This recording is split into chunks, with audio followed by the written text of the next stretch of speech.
Hello, everyone. This is your host, Manoj Tandon, with another episode of Dark Rhiino Securities, Security Confidential. Today, we have another phenomenal guest joining us, and I'll introduce her here very shortly. But I need to remind you, we are victims of the algorithm, and we need you to show a little love. Please hit the like and subscribe button so we can continue to keep bringing you these great speakers with immense knowledge and talent. And today, we are honored to have Dr. Shayla Treadwell join us.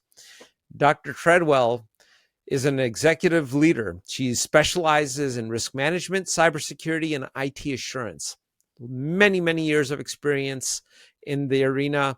She co-founded the Treadwell Agency. They advise organizations on digital transformation, cyber risk, and compliance, known for developing effective cybersecurity risk management practices and sustainability programs, and we'll talk about that. Her recent research focuses on AI governance and assurance, which should be interesting. And she has a background in organizational leadership. Dr. Treadwell explores how strong leadership and security practices intersect to drive resilience. Welcome to the show, Shayla. Appreciate you being here. Thank you for having me today. Oh, so we always start with a little bit of your background story. Were you always a cybersecurity nerd, or did you come from a different place? Like, how did you get here? Yeah, um, I came from a different place. Really? I'm going to go back, but I'm going to go very quickly. So I remember in my undergraduate career, because it was a career at that point, I went to Bradley University in Illinois, and I distinctly Okay. remember I had no idea what I wanted to be when I grew up. I just knew I liked learning. And I ended up getting my degree in business. Okay. However, I had a management degree. I had a legal studies minor. I was like one class away from a music minor. I was doing everything until my mother told me to come home. After I graduated, I had the privilege of being in a leadership development program for another Fortune 500 company. And Okay. what got me on this technical path was they took the marketing girl and they stuck her in external IT. I was like, Really? okay, yeah, like how am I going to help there? So However, what was that conversation like? I mean, do you want to go well, from marketing? for me, it's a rotational program. I had four rotations. The first one was external IT, and when I got there, I was like, well, how do I help? How do I help here?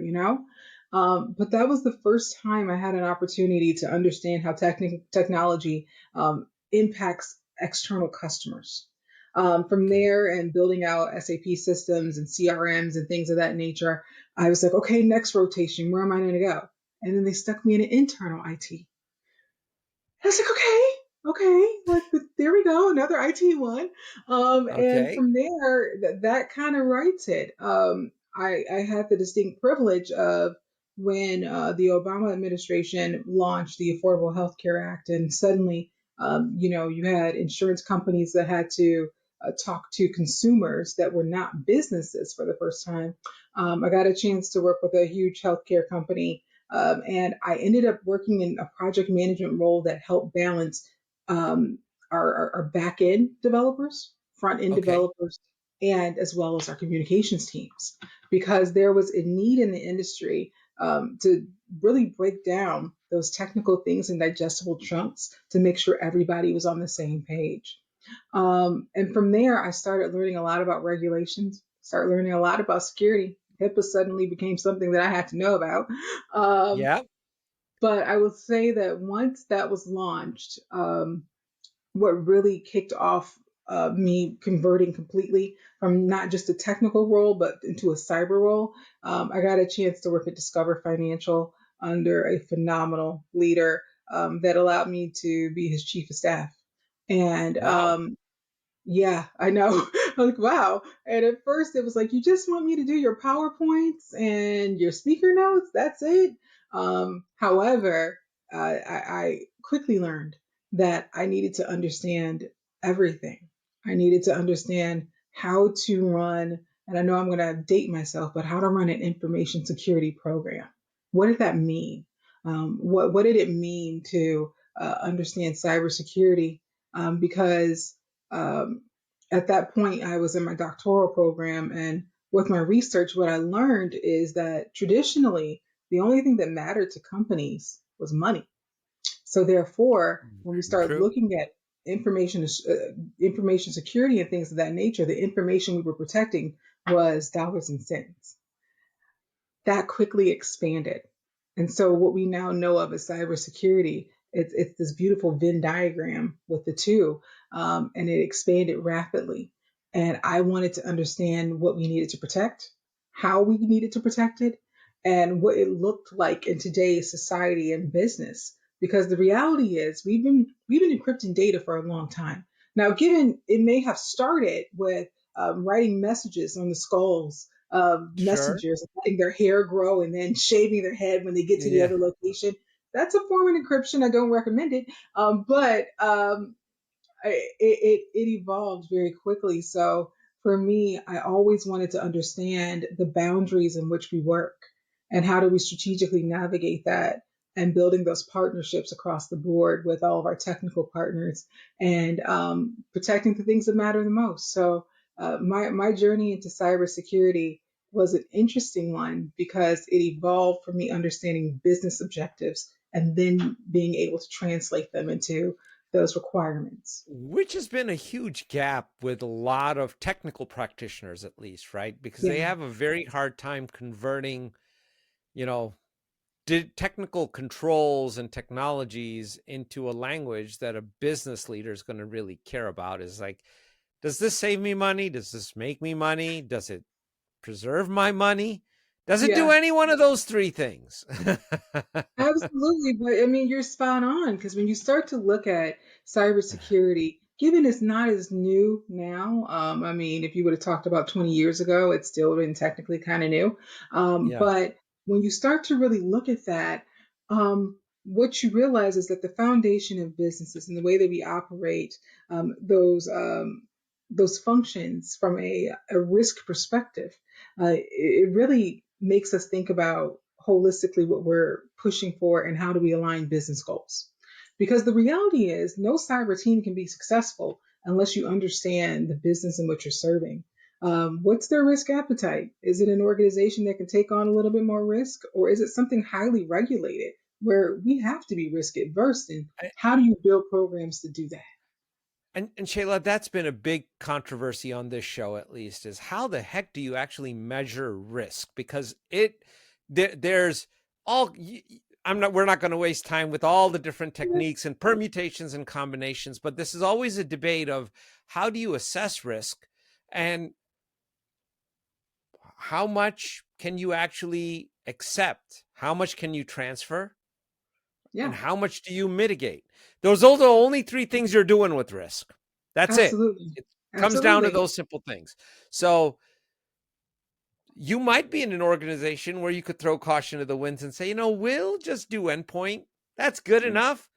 And if we get breached, to heck with it. You know what? We'll just reimage the machines and we'll just run with the devil. And that's the end of the story, right? Or you could be in absolutely. a highly regulated environment where somebody else comes knocking on the door with a badge that says, okay, what did you do?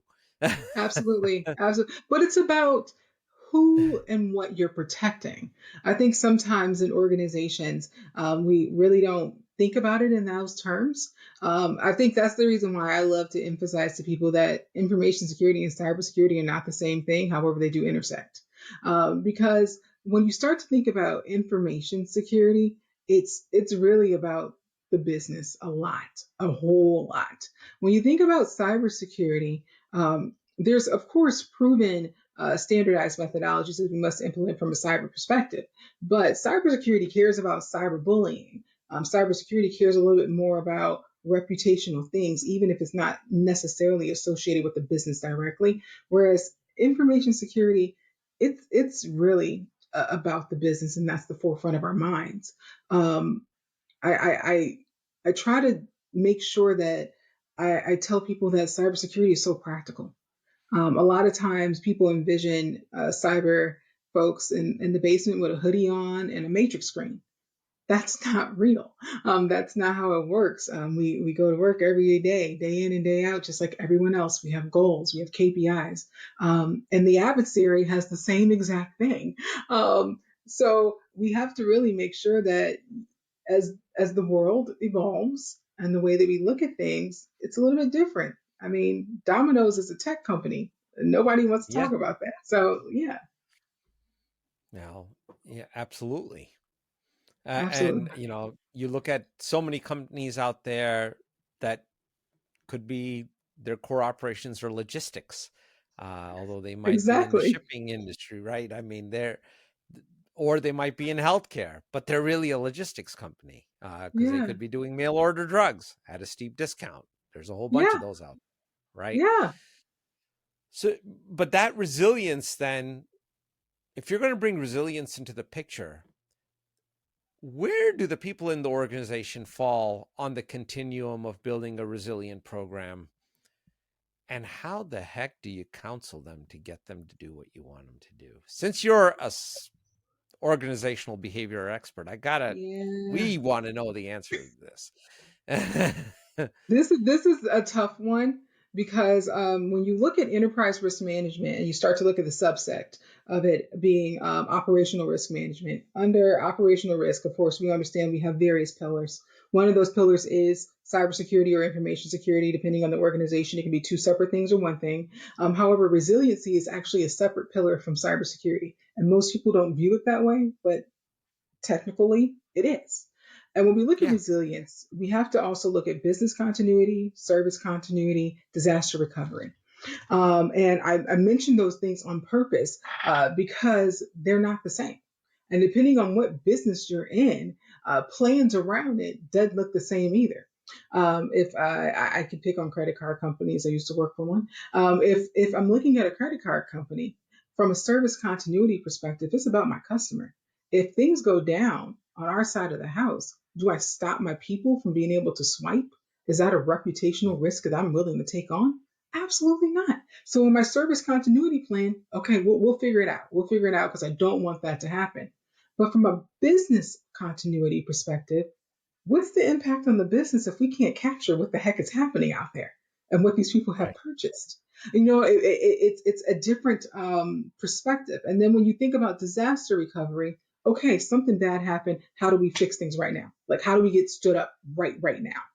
Some of the decisions that you will make from a resilience mindset depends on where you sit in that and where you sit in the organization around that.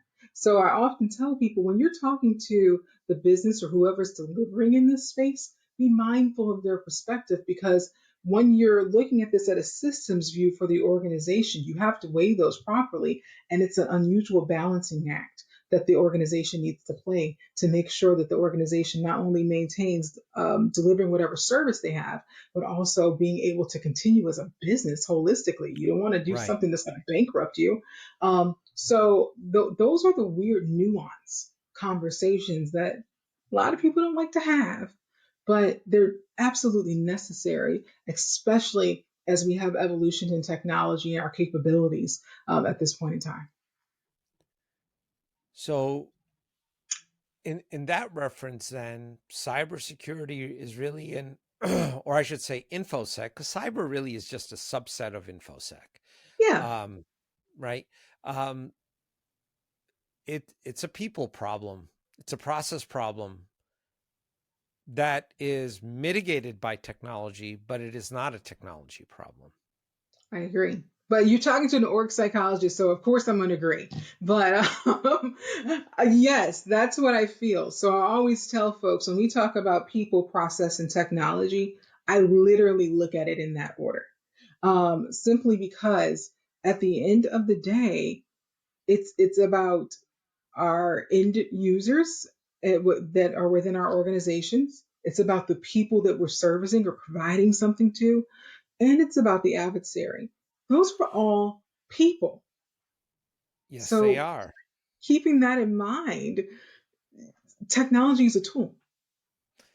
That's exactly right. And on the adversarial side, they are people that might be studying your people. Because if you look Bingo. at business email compromise, that's really a process compromise if when you look at it. Absolutely. It is Yeah, not a yeah, technology compromise. It is someone finding the weaknesses in your processes to that enable them to extract money with your free will in play, and you're sending them a check, yeah. right?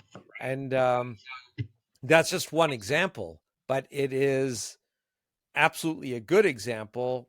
And is it a cybersecurity problem? Yeah, it is, but it's in that people, process, and technology continuum. It's first people and process that could really thwart all of this. And technology is Absolutely. really just a backup in the whole thing. It's interesting, Yeah. Shayla. We work with a lot of small, medium businesses. You've worked with, Discover Financials is a mega monster corp. I don't know what their revenue was, but it exceeds the revenue of most third world countries, I would imagine. Yeah. Right. Uh, in the small company, Main Street USA side of things, we often coach people that if you don't understand any of this, think about this in terms of protecting your revenue chain. Absolutely. Yes. And Yes. if you And no, I want go to ahead, just I want to emphasize what you're saying, because I've had the opportunity to work with smaller defense contractor organizations. What they're defending is just as important as the largest one out there.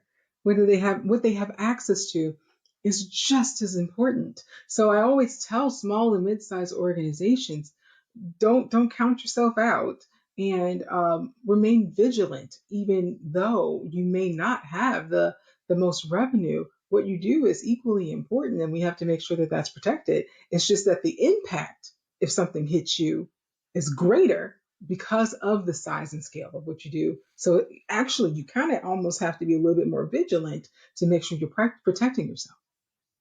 yeah, and when something happens to you, because it eventually will, I think Eventually we will. always guide people that look, you got to go with the attitude that you are going to get breached. No one can stop a Absolutely. breach 100% of the time. It's not Yeah. possible. You want to make sure that you're not the conduit into a much larger organization that really causes Yeah. catastrophe. And third party Absolutely. risk is a very real thing, as you probably Oh know. yeah. Absolutely. In organizational behavior, I was always personally under the impression that that was part of an HR function, right? It, explain a little bit to our audience, because I think you're the first organizational behavioral person that we've had on this show. Sure. Um, a little bit about it. What is it really about? What does it entail? Sure, sure. When you look at organizational behavioral scientists, or if you look at organizational development and things of that nature, it does traditionally sit in HR. However, um, when you apply it to a specific area like cybersecurity, it does help you gain a better understanding of the operational model that the organizations must traverse in order to be successful. Again, Okay. leaning on the people, process, technology aspect of things. I want to know operationally, how do we have to function in order to be successful, which people is the first part, because there are psychological principles that are embedded in the way that people work and operate in order to make us successful. So I decided to do this in a time where it was kind of weird. I'll admit that. I'll never forget when I was uh, coming up with my dissertation topic, and I was talking to my chair, and my chair is a neuroscientist. And she's like, Okay. Shayla, what are you talking about? What are you doing? And I was like, no, no, no, just walk with me. Like I swear it's gonna make sense. And by time I finished and defended and did all of my research, um, it was really, really cool taking a step back and looking at some of the organizational development and behavioral science aspects of the way that cyber organizations function and the organization. what I will say is there are a couple of psychological principles that we don't think about. One of them is, for example, um, it's not about what you know or even what you say. It's about what people think you know and what they think you say. That is something that was quoted That's from interesting.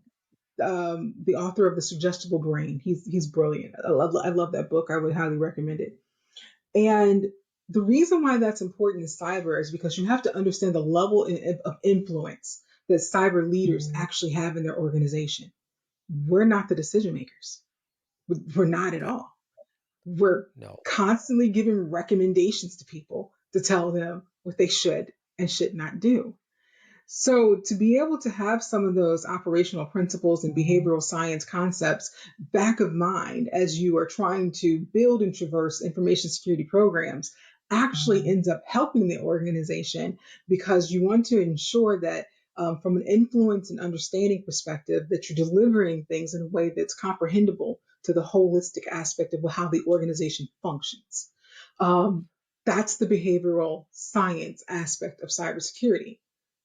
Additionally, one more thing. Additionally, Oh, keep going, keep I going. know You're on a roll here. So, it's about the behaviors of the adversary that impacts your organization. So depending on what sector you sit in, the adversary may have a different motivation. That changes the way that I psychologically defend my organization and the way that I motivate my people to be able to do that and how I report it up. So it's about behaviors. It's all about behavioral change and being able to tweak those at the most minuscule level will make an organization successful or an organization might fall. boy, I love it. I'm I'll tell you, sorry. I've been on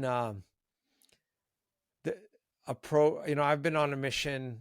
I sit on a board at a university in a computer science department, and I've been trying to instruct them in their cybersecurity program to adopt um, bring psychology into the program. And they're like, wait a minute, we're computer science people, what the hell do you want? And it's exactly around what you're saying. If you don't understand the mindset of the adversary, Yes, you have to.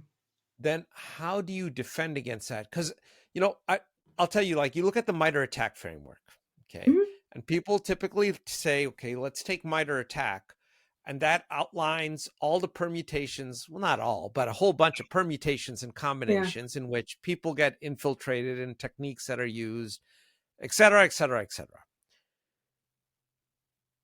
What it doesn't highlight is the psychology that is employed to first case out the organization and yes, find that point of weakness to begin with. absolutely. Right. I agree. And I would tell you this too. Um, I love talking about cybersecurity frameworks because I want people to really think about what a framework is. Sometimes we associate framework with compliance checklists. It's not the same. So when we're trying to implement any framework, whether it's the MITRE ATT&CK framework, when you start thinking about the principles around zero trust, I mean, NIST, you can name any of them, whatever, they're all great. But, and this is the analogy I love to tell people, if I'm building a house and someone tells Okay. me that I have 3 bedrooms, 2 bathrooms, blah, blah, blah, blah, blah, right? And I Yep. have to do it on 2 floors. I have 2 floors in my house. And I put all the bedrooms on the second floor and put all the bathrooms on the first floor. Did I follow the framework? Absolutely. I have 2 bedrooms, 2 bathrooms and 3 bedrooms. Is that the best way to do it? Probably not. Probably not. But that's where you start to have those conversations about operationally how do we need to operate to ensure that we are as effective and efficient as possible. And that's not always the same thing as our maturity level. And I think that sometimes people look at it as the same. It's not always the same, but those behavioral things help you understand your organization as well as the adversary.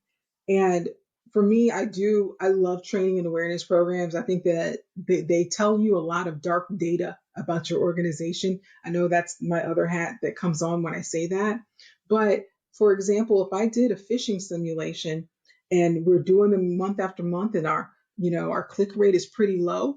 That's great. That's phenomenal, right? And then suddenly I do one that has something to do with, I don't know, a dating website. And you're like, nobody in our organization is going to click that. And suddenly a whole bunch of people click it. It just told me you got a lot of lonely people in your organization and they want to find someone to date. But that's dark data about the mindset of the people in your organization at a cultural level and what they're most susceptible for. So it's about what behavior do you want to change, as well as what data can you tell me about this org? Because if I have an adversary sitting in my organization and they see something like that, they're like, oh, that's a really cool way to get in. There's a bunch of lonely people that just work all day at this And I organization that's assure curious about you it. that they Well, will be thinking along those lines. yes, yes. So that's Because the reason why I think there's a nice intersection with psychology and cyber. how do you uncover that dark data, quote unquote? How do you find out? Because no one wants to put their dirty laundry out in the air, right? So, Yeah, I how do you always actually find out those factors that could really make an organizational vulnerable in a sense? I think there's a few different ways that you can get this done. One, with any security team that does training and awareness that I've ever worked with, I always tell them do some type of pulse before you deploy any campaign because I want to understand the behavioral change after it's done. So if that is a phishing simulation, brilliant. If that means that I'm looking at how many incidents were happening in the organization, okay, okay, what incidents are happening? Are people losing their laptops in the airport? Why? Like you figure out all of that beautiful dark data about the organization, and partnering with HR actually does help. I love partnering with HR, our incident management teams, things of that nature, because in cyber, it's interesting that we're one of the only organizations that's measured by the big stuff, meaning you either get a breach or you're phenomenal, and we don't look Yeah. at the in between. You know what I mean? Yep. So that's one way. The second way is talk to your people. That sounds bananas, but I'm serious when I say something that elementary. Do a focus group. I had the opportunity to support a large federal organization, and we had some people clicking on some weird stuff, and it happened month after month after month. Traditionally, in most organizations, they'll say, well, we need some type of negative repercussion for that behavior. However, I said, hey, can we talk to them and figure out what's going on? And after having a conversation with them, we found out they had an internal process that because they work in a customer service capacity, they have to click on everything to make sure that we're serving customers, and they must do it at a certain rate because that's how they're incentivized. Ah, So it's not that they don't have a desire to do the right thing. They believe that that behavior is the right thing because we have incentivized that behavior for them. So how do right. we change as a company to change the way what we incentivize and how we do that incentivization? So that in combination with looking at what's happening from an incident management perspective, understanding what events were happening. Let's not even go to incidents. What events? Like what's just making alarms go off? Look Yeah. at that as well, because that can lead to things. And we have to understand how we've asked people to operate. And is that the optimal level that as an organization we want to be at? Wow. So for our audience in the SMB world, in simple terms, follow the money. Because Absolutely. that's a great example. That incentive. Look, Yeah, if I get bonused on a certain kind of behavior, I don't really care what your cybersecurity policy is. Guess what I'm going to do? If your policy interferes with my ability to own that condo down in Key Biscayne, well, the condo wins. exactly. And the thing about it, I mean, I don't want to just pick on the customer service aspect of things. I'll take it up No, a but notch. there's so many It happens examples I could. everywhere. It Yeah. happens all.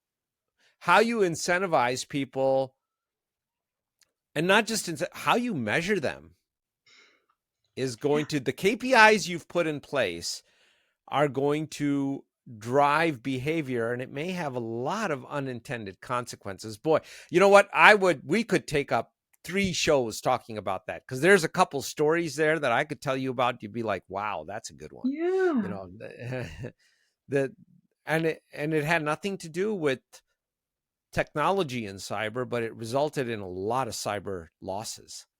Absolutely. And I think for me, coming from the governance, risk, and compliance space and really thinking about business enablement holistically for the company, it dictates what we write, how we write it, and what we enforce, and what that looks like. And that goes from my technical teams all the way to my non-technical folks. If I'm incentivizing people to get the code done fast, and I don't want them to use certain AI tool sets to get the code, what's the incentivization? Or if I don't want a public GitHub, how does that actually work? And I think that when you start really getting into the nitty gritty of things, it's really operationally, how do we need to operate as a cyber organization or an infosec organization, and how do we ensure we protect the things that matter the most to the org? That I love it, Shayla. That is a very cool point of view and a perspective to take, and I hope everyone listening takes this to heart, because it can make it's a switch in mindset. It's a nuanced switch in mindset that can actually have a dramatic impact, and it can lower your cost for an infosec program. Yes, it could. Yes, It really could, because if dramatically. you put the right policies and behaviors in place, you your technology mitigation takes a different form. It And does. that's And I love how you directly said that. Yes, it's a different form. It doesn't mean that it's gone, because some people think that we're trying to take tech away. No, like if you look no. at any report, well, first of all, everyone's in tech debt right now. But when you start to really look at that, it's not taking the tech away. We're optimizing it, because now we can start to focus on the areas that we need to. So let's bring in, so far we've talked about people, but what about virtual people, i.e., AI? Let's bring that into AI, it's. You, absolutely. you can't have a podcast today without talking about AI, because then we wouldn't be much of a podcast. Understood. Yeah, AI is And no one so would great. want that, and you wouldn't want to be on the show. So, you talk about AI and resilience and assurance. To me, AI is a wild horse, because depending on what you fed it, it's not going to unmemorize it. See, Yeah. back in the day, you could drop table in a database and the data went away. Yep. When you checked in the, whether it was CCPA or the European law around Yes. Yeah. privacy. Yeah, yeah, your GDPR, you can GDPR and go, all those. yeah, you could if you click the box, I could find the data and either delete it or anonymize it or do some way. But if Yeah. I have trained an AI model with that data, there's no one deleting it. No, there So, isn't. how do you this I'm at a loss. How do you do AI? Is AI governance an oxymoron? That's I don't think that AI governance is an oxymoron. AI governance stresses us to do the basics again. That's the way that I love to tell people. When I look at security, the foundational things of security are around asset management and access management. Do you know what's connected to your system, and do you know who can get to it? You know what I mean?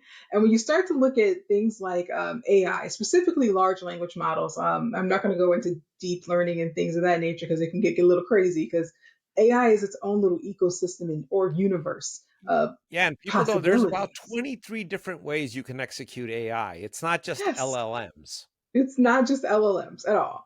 Right. But if I can hone in on LLMs, because that's the most popular form right now, I think it's critical for folks to understand how this works. And when I say that, the evolution of AI has been something phenomenal over time. I believe that it comes with its risks and it comes with its benefits. Some of the risks, if you really know how it works and understand the black box that nobody understands with AI, that's where it gets scary. it gets a little scary. So when I'm thinking about AI governance, I'm starting to ask the questions around those foundational elements of, okay, what did you train this thing off of? What does it have access to? Is it a self contained LLM? Because those exist technically if you put it within a specific boundary that you have within a designated cloud with a specific data set. So like you can narrow it. But when you start to look at our tech stacks, many of our vendors have turned on AI and probably didn't even talk to you about it. So, Sure. how do you leverage it, and how do you assist people in your organization in using it to be able to take care of the low hanging fruit? That's the way I'm going to say it. While simultaneously making sure that the risks around it are understood. And I think that it comes down to, unfortunately, it comes down to what are our contractual obligations? What are our regulatory obligations? And is that the right tool set in that environment for that? Um, I tell people to think about what you promised as well as a little bit around the appetite thing again, because there are some absolutely brilliant AI tool sets out there that I would never tell you to use for federal data or use for um, PII and things of that nature because you're taking your customer and you're putting their information in it. Is that okay? And do they know that? And then as we look at more global organizations, the way that Europe has handled it is completely different than the US. You mentioned GDPR, and when you start to look at the AI regulations that they stack on top of that, because at the point when GDPR was first getting pushed out, we didn't have the GANs network for AI to really be able to do all the magical, wonderful things that we can do today. So they had to stack on top of it some of the AI regulations with it. But that's not how the world works holistically. So I always tell people from an AI governance perspective, it's really scoping the usage. How are we using it? How are we building it? Does it fit our ethical contract that we've made with our customers and ourselves? And are we disclosing it properly? And it's really controlling that process. And like I said, it almost gets down to the basics again of the way that we used to view security like 20 years ago. Okay, so now I'll play devil's advocate on it. That's Sure, this is how great. perhaps it should be done. Should. Now, going, yes, Should. underline asterisks, and you can bold that word. Should be Should. done. Should. Yeah. Now, how does it usually get done? Right. So people have are often tasked with a goal Yeah. to have an AI strategy, roll out a piece of. You're not putting that genie back in the box, No, right? absolutely not. So I'll use the most simple example of, well, as an organization, we're going to not allow the use of Chat GPT. That's it. That's our policy on AI. All right. Well, I can tell you for a fact that's got 100% failure rate. Absolutely. It's not going to work Absolutely. because Absolutely. people are going to go and do it. And now they're going to do it without the governance framework Without the or guardrails. mindset. Yep. And they're going to put spreadsheets up there. They're going to put, hey, review this contract for me. And I kid Yep. you not, right? And because the organization officially doesn't support it, they're going to use the free version, which is allowed to learn off of that data. So Yes. now all your stuff is exposed. And Mm-hmm. that kind of thinking, unfortunately, what I've seen, Shayla, is that it's often not accounted for in the decision making environment. And that isn't that the fascinating part about that? I distinctly remember it's years now ago where we first started to understand the very beginning stages of Chat GPT, and I was like, we need to figure out how to allow it. And I remember the org was like, "What are you talking about, Shayla? Aren't you supposed to be the one that's risk adverse around here?" I was like, "No, no, no, no, no. I would much rather them use it and we help them understand how to prompt properly, what it looks like to hand for data handling and classification and things of that nature, using it Exactly. properly versus telling someone not to use it at all. I don't. It's like a child. It's like don't touch the stove. It's like I'm gonna go touch the stove right now. Yeah. It's not. It's not. And let me make it even worse. Your competition is using it. So Absolutely, they're using it. how do you stay above the curve? So that's why I've always told people you got to embrace this thing, but let's give some guardrails to embrace it safely. Now, will that mean that we mitigate this risk completely? Absolutely not. There's going to always be someone who uploads that one thing they're not supposed to. However, it does help us get it down a little bit because when people understand how it works, understand, oh, this is how I can get the best result from it, and understand, oops, I need to protect this, you know what I mean? Because I want somebody to protect this from me, it helps in the process. So it's about how we embrace that journey along the way and what it looks That is a key takeaway here, because if you don't, then your data is going to get exposed, and you're like. not Absolutely. going to, regardless of GDPR or CCPA or whatever, you're not going to be able to roll it back. And Yeah. that is the thing that I think gets lost on a lot of people. Yeah. And they don't understand why, because they don't understand how a neural network essentially works. And if you're going to train it or give it some data, make sure it's not identifiable. Or if you're working with the model, make sure that it is set to not remember anything, and it is not, you're You not on a free platform where anything that is free, you are the product. That game never changed. You know, yes, there's is there a book about that? Like there's nothing free or something like that. there I is know there's nothing a free, book. right? There's nothing But free. those fundamentals, at least from what I have seen, do they get talked about? Sometimes, but not really. And that Yeah. is it's to me good hygiene, just like patching is good hygiene, but we even haven't figured that one out. People are like, well, we're No. just going to hit the CISA top 10. I'm like, forget that, man. Do the CISA top 3. If Yeah. you can do that, then you're better than 90% of the people out there, because Yes. And I'm going to go it, a step further. I love what you just said because another thing, if you have an organization that has the capability, lean into it. Allow your people to understand how to build some of these things. Allow your people to experiment with digital twins within a safe environment.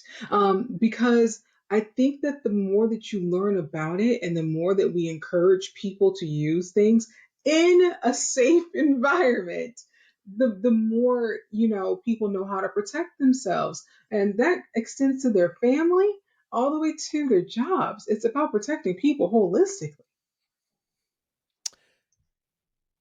how can you use AI to positively affect resilience?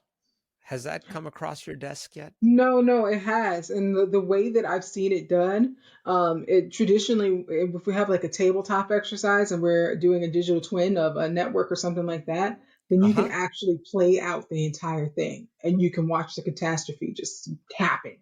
I think sometimes doing things like that and allowing AI to play the role of an adversary or something like that, it enables organizations to build out more resiliency in ways that they never imagined. I'll use an analogy. My husband's a professor, and I remember when academia was going through this big thing of um, should we allow our students to use ChatGPT? No, you're cheating, all these things. And I Well, distinctly good luck remember, stopping it. But yeah, go ahead. yeah, Sorry. I distinctly remember sitting and talking with him, and he was like, I'm cool with my students using it. And I said, okay. He says, I have to change. And I said, what does that mean? He says, use it.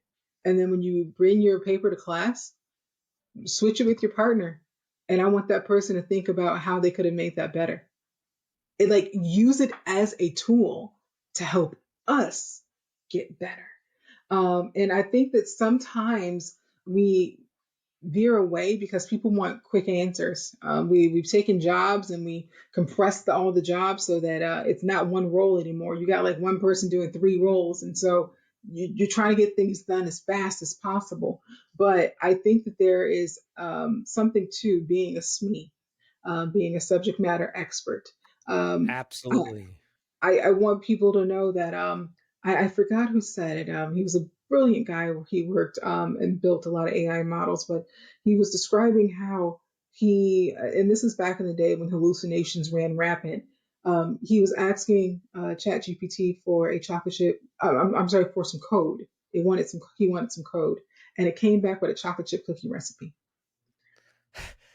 Technically, that's some code. Like if you really think Yes, it about is. it, right? And when you understand predictive analytics and statistics and things in nature of how AI functions, it tried to deliver something. It learned afterward that that was not what you were looking for from a code perspective. But could you imagine someone that doesn't know code at all getting that and saying, okay, Yeah. so I just put this in here and it's going to output me a beautiful website? You got to know a little bit of something in order to be dangerous with this thing. And I don't want people to feel that AI can just take over for you. Use it to fortify yourself, make yourself better, and learn more. That's the only reason why I love how Microsoft calls it Copilot. Let it walk along with you. Because if it's not helping to make you better, then what is it doing? Uh, Wonderfully said.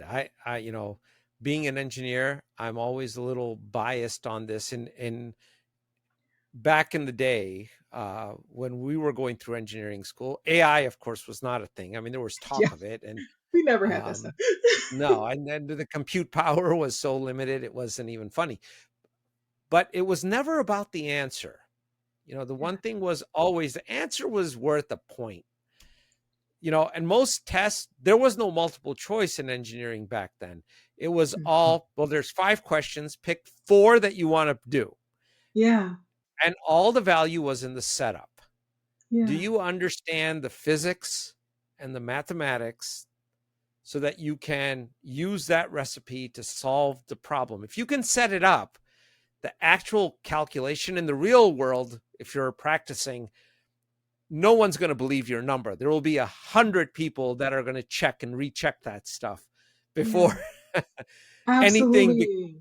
becomes real, right? So, in some ways, if we use AI now as an opportunity to get away from the answer being the important thing, and understand the why behind the problem and not the how? Right? Yes. If you understand the why, there's plenty of people that understand the how. Do you understand the why? If you understand the why, you are always ahead. There was an old saying, the man who knows how will always have a job, and the man who knows why will always be his boss. Yes. Yes. I And mean, I love that. and so if you understand the why, and AI can be an enabler to understand the why. But your husband is right, but that's going to require a mind shift in education also to change it. It's a big shift. I love how you talked about the problem. There's a professor. He's at Harvard, Dr. Waldo, and he works in the public policy school. However, he's definitely a techie. I'll put it that way. He's a techie, and he always starts his classes with asking saying pretty much, in this semester we're going to solve a problem. And it's kind of stuck with me because day in and day out at work, you have to think about the problems that you're solving. And I love how you said it's the why. And I know there's like a 5 why principle. You're supposed to ask why 5 times. I find that in a fast food world, we just want it fast. We want the answer.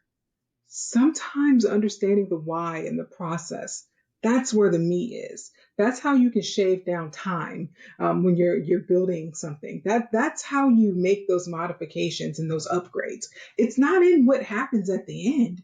It's about the process in the middle. That's the delta between googling something and chat gpt and something. It's the process in the middle. So I think that I just encourage people, use it as a study aid. Like always, stay curious. If I tell people anything, stay curious.